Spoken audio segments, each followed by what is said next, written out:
वैसे क्या आप बोलोगे कि हॉस्टल में रहना चाहिए, होटल्स में, या फिर एयरबीएनबी, क्या लेना चाहिए? देखो, अगर आप सोलो ट्रैवल कर रहे हो, फ्लाइट से ट्रैवल कर रहे हो, तो आप हॉस्टल्स लो, आपको पूरी दुनिया के लोग मिलेंगे, उनसे बातचीत करो, उनके साथ पार्टी करो। बट अगर आप अपनी गाड़ी से ट्रैवल कर रहे हो तो हॉस्टल्स में एक तो पार्किंग नहीं मिलेगी, दूसरी चीज़ अगर आप दो लोग हो तो दो लोगों का हॉस्टल प्लस एक रूम, दोनों का प्राइस सेम ही पड़ जाता है। तो आप उससे अच्छा अपना प्राइवेट रूम लो और पार्किंग के साथ ऐसा लो। और अगर पार्किंग कई देशों में जैसे यूरोप है, वहाँ पे क्या है, पार्किंग की बहुत इशू है, होटल्स में पार्किंग होती ही नहीं है, तो वहाँ पे आप एयरबीएनबीज लो ताकि आपको अपनी पार्किंग मिल सके वहाँ पे।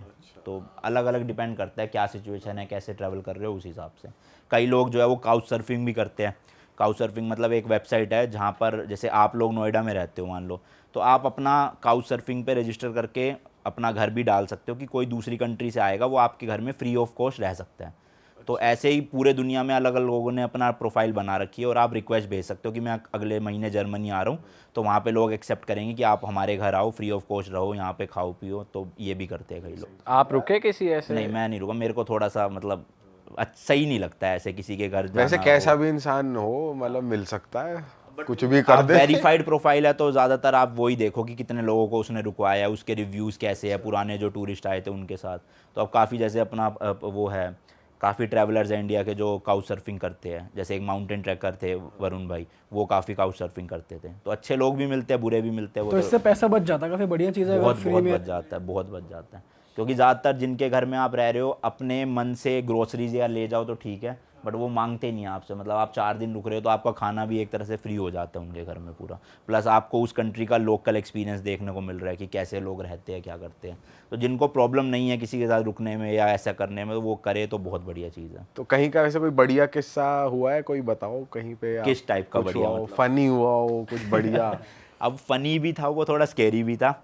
पेरिस की बात है, मैं अपने होटल से एफिल टावर के लिए ट्रेन पकड़ के जा रहा था। गाड़ी मैंने होटल में ही खड़ी कर रखी थी, गाड़ी से जा नहीं सकते, वहाँ बहुत ट्रैफिक लगा होता है क्योंकि एफिल टावर के आसपास। तो मेरा दोस्त जो था वो पहले ही जा चुका था एफिल टावर, और मेरा अगले दिन का स्लॉट था, तो मैं अकेले जा रहा था। तो मैं ऐसी नॉर्मली रिकॉर्डिंग कर रहा था नीचे अंडरग्राउंड जो स्टेशन होता है। अब वहाँ पे एक बंदा था, वो शायद से होमलेस ही था। तो उसने पता नहीं कैमरा देखा, उसे क्या हुआ, थोड़ा मेंटली वो था, उसने पत्थर उठा लिया बहुत बड़ा, और वो मेरे पास आ गया और जिस ट्रेन में मैं चढ़ा उसमें चढ़ गया। अब वो कह रहा फ़ोन दिखा, फ़ोन दिखा, फ़ोन दिखा, वरना पत्थर से तोड़ दूंगा, सर फोड़ दूंगा। इंग्लिश बोल रहा है, लोकल हाँ, लैंग्वेज? इंग्लिश बोल रहा था, हाँ। पर वो शायद था अफ्रीका का। वहाँ पे ना अफ्रीकन लोग बहुत हैं, मतलब जो मतलब इलीगली आए हुए हैं ना लोग, वो बहुत थे। तो अब वो मेंटली थोड़ा सा वैसा था, पता नहीं उसको ये लगा कि मैंने उसकी वीडियो बनाई है, क्या हुआ। पर उसने जब तक मेरा फ़ोन बैग में नहीं चला गया तब तक वो पत्थर लेके यूं लिटरली इसी पोजीशन में खड़ा था मेरे सर पे। तो आपने चेक कराया उसको? हाँ, चेक नहीं करवाया। वो कह रहा फ़ोन रख। मैंने कहा बंद तो कर दिया, वो और क्या रख, बैग में रख अपने, वरना फ़ोन तोड़ दूंगा।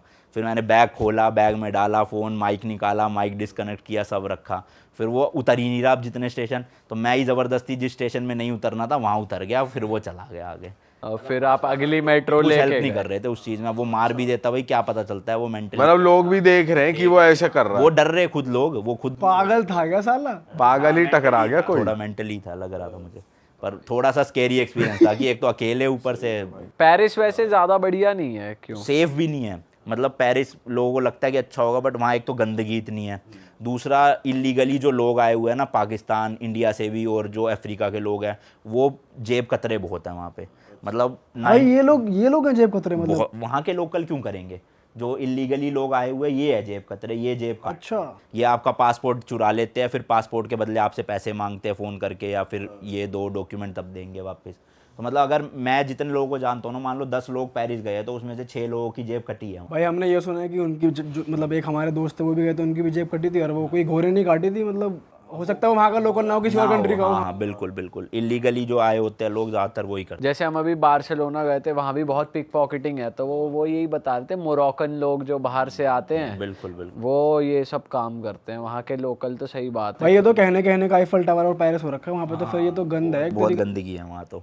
मतलब और कौन सा देश आपको ओवर हाइप्ड लगा कि यार इसके लिए तो क्या सोचा था और क्या ही निकल गया?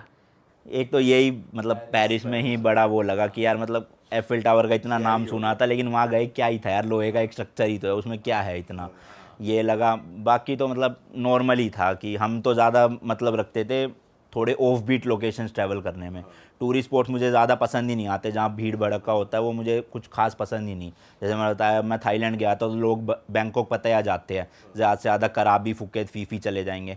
बट हम गए ऐसे ऐसे गाँव में जो लोगों ने नाम नहीं सुने थे और हमसे प्रोनाउंस भी नहीं हो रहे थे नाम, मतलब इतने अजीबोगरीब नाम। तो वहाँ रियलिटी पता चलती है उस कंट्री की क्या है। बट जब आप जैसे वहाँ जाते हो तो वहाँ खाते क्या हो भाई? वो खाने की दिक्कत है, वो तो फिर अपना ही कुक करो, एयरबीएनबी लो।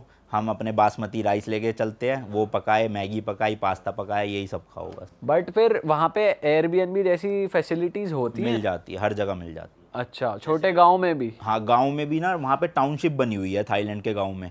तो जैसे ना 1 BHK के उन्होंने विला बना रखे हैं छोटे छोटे। अब आपने एक विला खरीद लिया, उसको एयरबीएनबी पे चढ़ा दिया। हाँ। तो ऐसे मिल जाते थे हमें, और उसमें पार्किंग भी फ्री थी, सब कुछ। तो भाई आप थाईलैंड के जिन गाँव की बात कर रहे हो वहाँ पे आप कितने दिन तक रहे थे?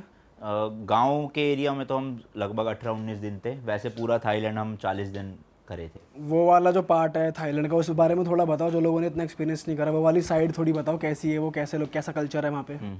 देखो यार, वो वाले ना ऐसे एरियाज़ है, मतलब वहाँ पे आपको पब्लिक ट्रांसपोर्ट इतना मिलेगा नहीं। हम ट्रैवल कर पाए क्योंकि हम अपनी गाड़ी से ट्रैवल कर रहे थे, तो हम तो मतलब कहीं भी जा सकते हैं।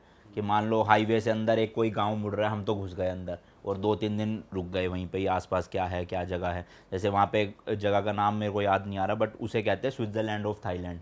बट आप यूट्यूब सर्च करोगे ना, मतलब इंडियंस कोई गया ही नहीं हुआ वहाँ पे, किसी को पता ही नहीं उस एरिया के बारे में कि वो थाईलैंड में एग्जिस्ट भी करता है। सब लोग वही बैंकॉक, पटाया, जैसे कि मैंने बताया, चकाचौंध वाली जगहों पे पार्टीज़ के लिए जाते हैं। बट अगर आपको रियल साइड देखनी है किसी कंट्री की, तो ऑफ बीट लोकेशंस में जाओगे तभी पता चलेगा। बिल्कुल। भाई आप इजिप्ट भी होकर आए, थोड़ी इजिप्ट की बात करते हैं। वहाँ पे अब जो पिरामिड्स वाला एरिया है और जो मम्मीज़ वाली कंट्री में भी जहाँ पे प्रिजर्व करके रखी हुई हैं काफ़ी, वहाँ पर भी आप गए थे, वो एक्सपीरियंस क्या था? वहाँ की वाइब कैसी है, थोड़ा बताओ। तो इजिप्ट में मैं था कुछ 7-8 दिन था। तो सबसे पहले उनकी कैपिटल सिटी है कायरो, तो वहाँ पे मैं लैंड किया था फ़्लाइट से। अब पहला दिन तो रेस्ट में निकल गया। अगले दिन तो भाई साहब ऐसे सीन हुए वहाँ पे, वहाँ के जो प्रेसिडेंट थे ना, उनके खिलाफ लोगों ने प्रोटेस्ट शुरू कर दी कि प्रेसिडेंट चेंज करो। ये 2019 की बात है। अब मेरा मेन सिटी सेंटर में यहाँ होटल है मान लो, और वहाँ से 100 मीटर आगे उनका मेन सिटी स्क्वायर है। वहाँ पे लिटरली टीयर गैस छोड़ रही है पुलिस पब्लिक के ऊपर, वहाँ पे फायरिंग चल रही है, और मैं बालकनी से खड़ा होकर देख रहा हूँ। तो मेरे 2 दिन तो वेस्ट हो गए उसी सब में, क्योंकि होटल से निकलने ही नहीं दे रहे थे, सारे होटल सील कर दिए उन्होंने, पुलिस वालों ने। और तीसरे दिन भी मुझे मतलब 2 दिन के अंदर अंदर 7 बार रोका गया, क्योंकि जैसे कि मैंने बताया हमारी शक्ल और इजिप्शियंस की शक्ल लगभग सेम है। तो वो बार बार रोक के फ़ोन चेक कर रहे थे, इंस्टाग्राम चेक कर रहे थे, फेसबुक चेक कर रहे थे कि उनके प्रेसिडेंट के खिलाफ कुछ अपलोड तो नहीं कर रखा। फिर मैं उन्हें दिखाता था कि मेरा इंडियन पासपोर्ट है, टूरिस्ट हूँ, तब वो छोड़ते थे। तो मतलब वो एक्सपीरियंस एक तो इतना ज़्यादा टायरिंग हो गया था कि दिन में 4-4 बार रोक लेते थे। कहीं खाने भी जा रहा हूँ तो रोक लिया, 1 घंटा वेस्ट कर दिया। फिर मैं उन्हें वीडियो दिखाता था कि मैं टूरिस्ट हूँ, ट्रैवल करता हूँ, ये चैनल है मेरा, तब छोड़ते थे जाके। इसी चक्कर में फिर वहाँ पे जैसे इंडिया में गोवा है ना, वहाँ का एक शहर है हुरगाडा करके, तो उसकी ओवरनाइट बस थी। तो रात को मैं बस में बैठा और सुबह बस ने 8 बजे पहुँचाना था। अब हमारा थोड़ा इंडियंस का क्या, उठते ही थोड़ा प्रेशर सा बनता है पेट में, पर उस बस में टॉयलेट्स थे अंदर ही। तो मैं वॉशरूम में गया। अब मुझे नहीं पता था कोई ऐसा चेक पॉइंट आने वाला है जहाँ पे सिक्योरिटी ना थोड़ी टाइट थी इसी सब चीज़ों की वजह से। अब मैं टॉयलेट में घुसा, जैसी बस रुकी और उनको लगा कि कुछ गड़बड़ है, ये बोर्ड मतलब उसी टाइम पे क्यों टॉयलेट में घुसा। अब मैं घुसते ही उन्होंने गेट तोड़ना शुरू कर दिया बाहर से।